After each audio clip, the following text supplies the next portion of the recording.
I'm grateful for the invitation of your interim minister to be here today. Thank you so much. Friends, I don't know about you, but some mornings I get up, get my coffee, turn on the news, I keep it kind of low, or I look at the headlines a little bit intentionally askew with one eye, because even if I scan my phone, I do so carefully like it might even be a bomb that'll go off in my hand. I don't know about you, but what used to be extraordinary has become ordinary. What used to be unthinkable is now the everyday. What used to be unbearable, we have adjusted ourselves to be acceptable. A radically changed and highly charged political choke has taken hold of our country, in our social and political atmosphere, in ways that sometimes make us feel as if we are either in an SNL skit or we're walking around like inept zombies in a moral apocalypse.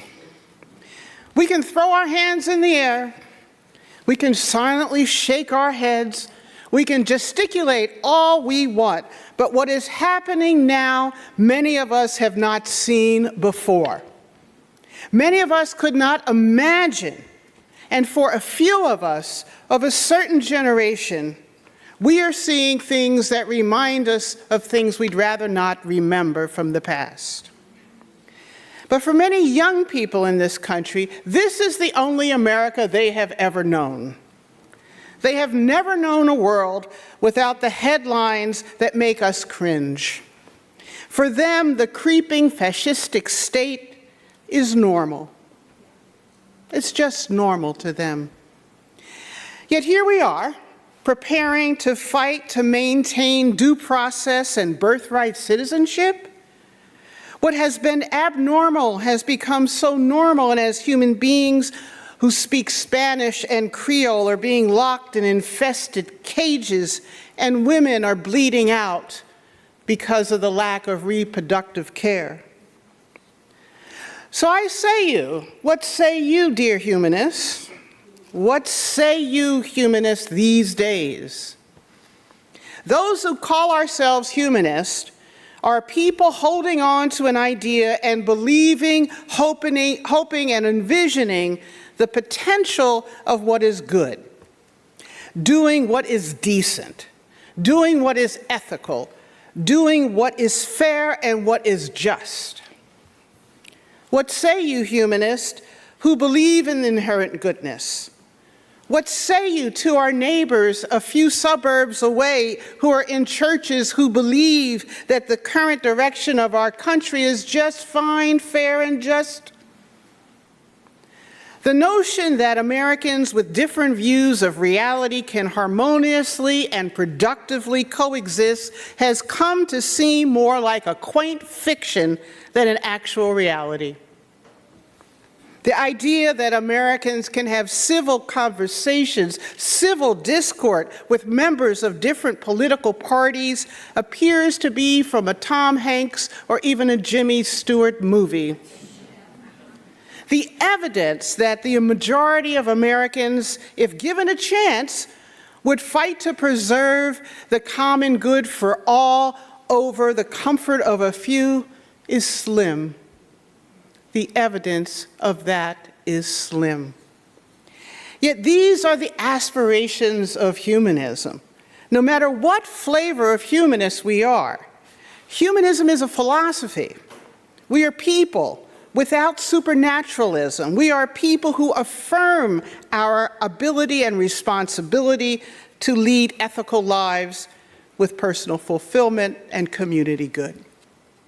We aspire to this greater good of humanity, guided by reason, inspired by compassion, and informed by real experience. Ours is a view of the world as it is, what the world might be, and what we might be able to do about it. Now, given these cursory fundamentals of humanism and the current fundamentals of America, my question in this time of heightened animosity and aggression is this: have our nice humanist words, values, and democratic principles become irrelevant? Or are they merely utopian fantasies? Or are they now more urgent and necessary to be given flesh than ever before? Today, I'd like to take you on a little, like an Amtrak train ride. Remember Amtrak? I'm from the East Coast, so Amtrak between Boston and Washington, D.C. was my life. I'd like you to imagine yourself on one of these Amtrak trains with me. We're going to call it a humanist train. And there are 3 different passenger cars on this train, all linked together. There are all kinds of humanists on this train, but each car has its own flavor and its own style. The first car is decorated in wood paneling, and there are good rugs on the floor. It's a little parochial, but the seats are comfortable and plush. That's my car. I'm a Yankee, Philadelphia, Boston boomer. That's my humanist car. The tones here can be a little pedantic, a little academic. Some of the jargon is obscure, and they love to talk about the great canon of the revolutionary humanist thinkers. They understand the nature of humanism is to question, upset, and perhaps reform. For the folks on this train car, humanism is deeply personal, and it is not attached to any particular theorist or practitioner. But there are pictures on the wall: John Dewey, Noam Chomsky, and lots of little square boxes of famous UUs. If you meet them at the snack bar, they're chomping on a baguette and maybe a little nice good cheese. They define themselves as free-thinking and hopeful. Pass the cherry and perhaps a little port. They are good folks. Setting aside all thoughts of the afterlife, these humanists focus on making the most of their earthly existence, pursuing happiness as they traverse the good earth and seek to mitigate suffering. In this train car, you can hear them reading 19th century American freethinker Robert Ingersoll, who said, "Happiness is the only good. The time to be happy is now. The place to be happy is here. The way to be happy is to make others so." But if you look into the eyes of the people on this train, you can see, in this car, you can see that they are still believing and longing for a world that is yet to come. Now, the second car is designed a little differently.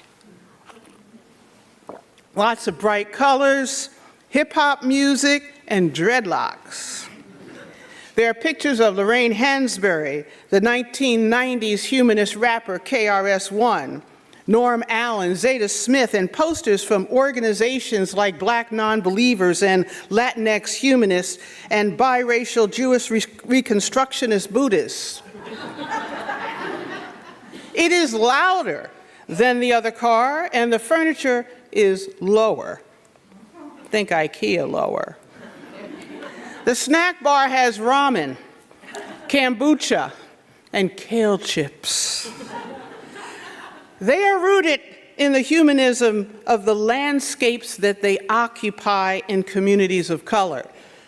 They are bravely standing up in black spaces, asking that prayer not start every darn meeting, and are deconstructing white supremacy's relationship with Christianity and oppression.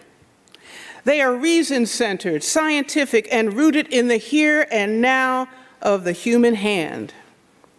This is the Gen X millennial BIPOC humanist train car. They see themselves through the lens of independence, social entrepreneurialism, and community nation building. That is their call. Most of these humanists grew up without religion. So they have created rituals and symbols of belonging to celebrate their humanism, which is not solely defined by that word. Their conferences and gatherings stress the relationship between the historical context of their conditions in America and around the world with their quest for dignity. They are also making international connections with the 220 or so African, Latinx, and Asian human organizations around the globe. But you look in the folks' eyes in this car, just like the ones in the previous car, and you can see in their eyes they too are dreaming and hoping of a world that is yet to come. Now, when you look in a third car, you can see that it looks like they're getting ready to practice for a demonstration, or they're playing a game of Twister. You can't tell what's going on. This is the Gen Z humanist car. They have pictures of Greta Thunberg and Maxwell Frost and Bernie Sanders and Nina Turner on the wall. Having been born into anti-human policies and school shootings every week, they seek a humanity in our culture that they've never seen, that they can only dream of. Their humanism stems from creating social change through high volumes of advocacy and action and activism. For these young humanists, they may not even call themselves humanists, but they are the generation that will lead with similar tactics and philosophies that are more similar to the greatest generation when they translate theory into action. Organized labor movements? Oh, who is leading that now? Who is leading that? Organizing of unions in Starbucks and Amazon. Gen Z. In this train car, they sit on the floor sometimes, drink smoothies from personal blenders, take time to care for each other, tend to mental health, and they collaborate. They read books like Humanists in the Hood. There are signs that say Free Palestine, and they practice what they call cultural relevant behavior towards one another. But you look in the eyes of these folks like the previous two cars, and you can see that they too believe in a world that is yet to come. Now suddenly, there's a disturbance.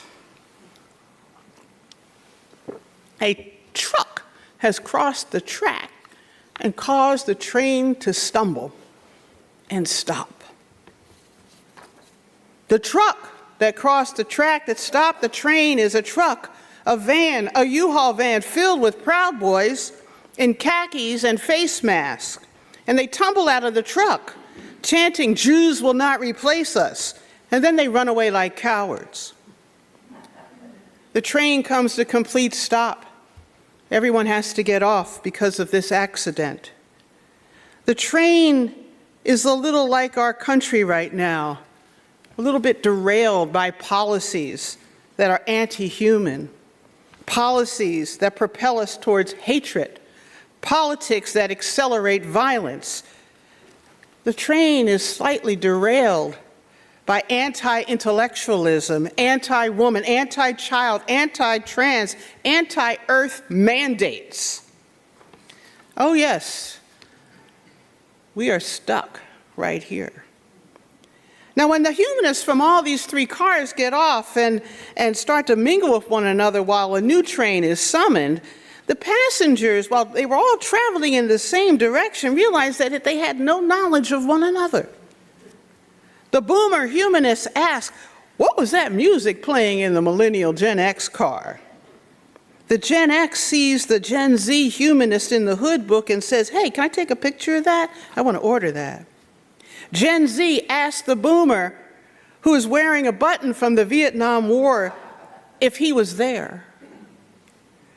The conversations become curious amongst the three train car passengers. They become engaged, authentic, and nonstop. There are bells going off in their heads and smiles and nods and connective tissue being sewn between ideas. You can hear people saying, oh yeah, I get it, yeah, right. Howard Zinn was your teacher? Yeah. I read the People's History in 8th grade. Maybe so. Never considered that. Really? And then come the high fives. You look at all of these folks and you can see in their eyes, they all are seeing a world that is not yet come. They also realize the power that they have together to confront these horrors before us is greater than they've ever imagined. They realize that the movement they can build together could lead the country into its aspirations in ways none of them could have done alone. And they feel the imperative to work together. Friends, humanist values can be really easy if it's just me doing my thing and everyone stays out of my way. You know, we're all pretty great humanists until another human enters the room.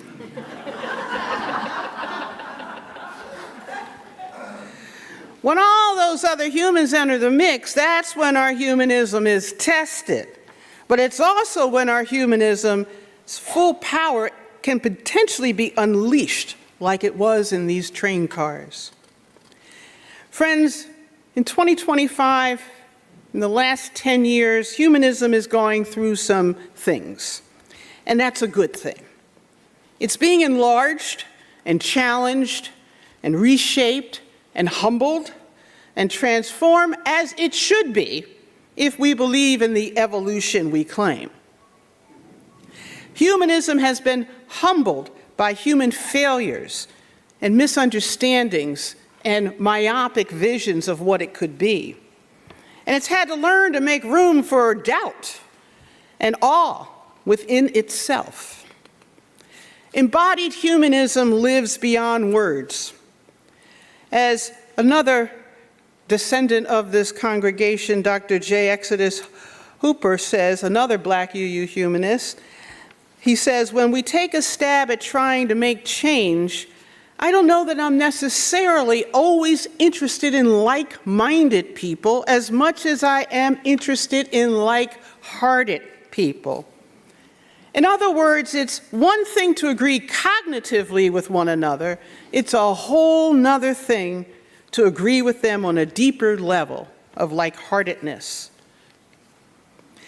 So, in those three trains, there is a collective wisdom and the potential of collaborative endurance to push through what we are fighting against, because we are in a fight.